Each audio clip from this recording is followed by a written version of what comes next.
Hello friend, welcome to my YouTube channel Satrang Jeevan के। प्रणाम आप सभी को। कैसे हैं आप सभी? आशा करती हूँ आप सब बहुत अच्छे होंगे। दोस्तों, आज का प्रसंग है परम वैष्णव श्री लालाचार्य जी।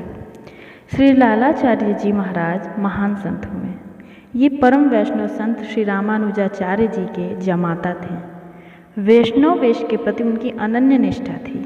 वे वैष्णव वेशधारी प्रत्येक संत को अपना भाई मानते थे और उसका उसी प्रकार आदर सत्कार करते थे।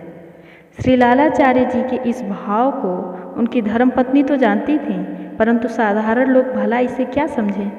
एक दिन श्री लालाचार्य जी की पत्नी जब जल भरने के लिए नदी तट पर गई हुई थी, उनके साथ उनकी कुछ सहेलियां भी थीं, जो श्री लालाचार्य जी की वैष्णव निष्ठा के कारण उनका मजाक उड़ाया करती थीं। उसी समय किसी वैष्णव संत का शरीर बहता हुआ उधर नदी किनारे आया। उसके शरीर पर वैष्णव चिन्ह अंकित थे और वह तुलसी कंठी माला धारण किए हुए थे। सहेलियों ने व्यंग्य करते हुए पूछा, इन्हें देखकर ठीक से पहचान लो, तुम्हारे जेठ हैं या देवर? पत्नी ने घर आकर श्री लालाचार्य जी से यह बात कही। यह बात सुनकर वे रोने लगे।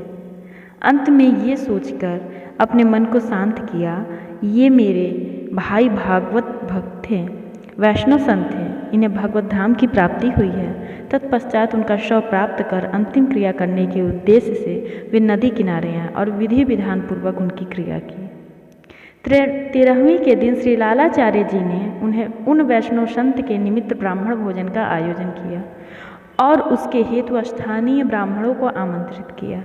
परंतु उन ब्राह्मणों ने सोचा, न जाने किसका शव उठा लाएं, उसकी जाति गोत्र का कुछ पता नहीं और उसकी 13वीं में हमें खिलाकर भ्रष्ट कर देना चाहते हैं। अतः इसके घर कोई ब्राह्मण नहीं जाना चाहिए तथा जो ब्राह्मण परिचय का आए उसे भी ये सब बताकर रोक देना चाहिए।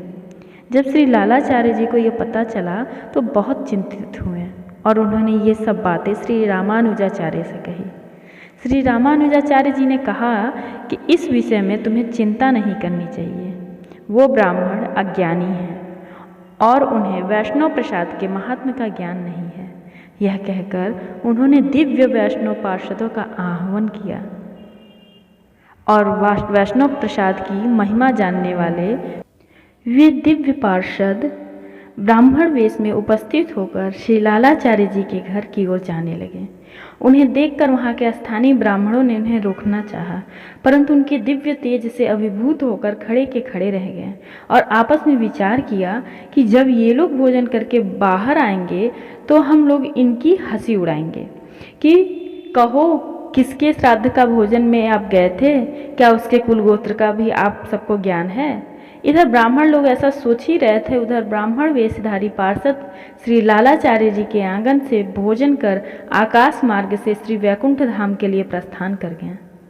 ब्राह्मणों ने जब उन्हें आकाश मार्ग से जाते देखा तो उनकी आंखें खुली रह गईं।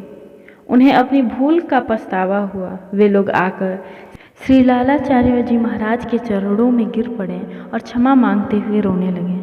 संत श्री लालाचार्य जी महाराज तो परम वैष्णव थे, उन्हें उन लोगों पर किंचित रोष न था। वे बोले, आप सब ब्राह्मण हैं, इस प्रकार कहकर मुझे लज्जित न करें। आप सबकी कृपा से मुझे वैष्णव पार्षदों के दर्शन हुए हैं, अतः मैं तो स्वयं आपका कृतज्ञ हूँ। ब्राह्मणों को जब श्री लालाचार्य जी के साधुत्व और सिद्धत्व में रंच मात्र भी संदेह नहीं रह गया। उन सब ने श्री लालाचार्य जी के यहाँ जाकर भगवत प्रसाद के रूप में पृथ्वी पर गिरे हुए अन्न कणों को बिन बिन कर खाया और आनंद मगन हो गए। उन सब ने आचार्य श्री का शिष्यत्व ग्रहण किया और वैष्णव दीक्षा प्राप्त की। जय जय श्रीमन्नारायण। तो दोस्तों, आशा करती हूँ यह सुंदर सा प्रसंग आपको पसंद आया। अगर पसंद आया तो कमेंट सेक्शन में कमेंट करके जरूर बताएं। Thank you for watching my video on my YouTube channel. Keep smiling. Please like share subscribe my channel. मेरी और भी ऐसी वीडियोज़ के लिए बने रहिए मेरे चैनल सतरंग जीवन के साथ।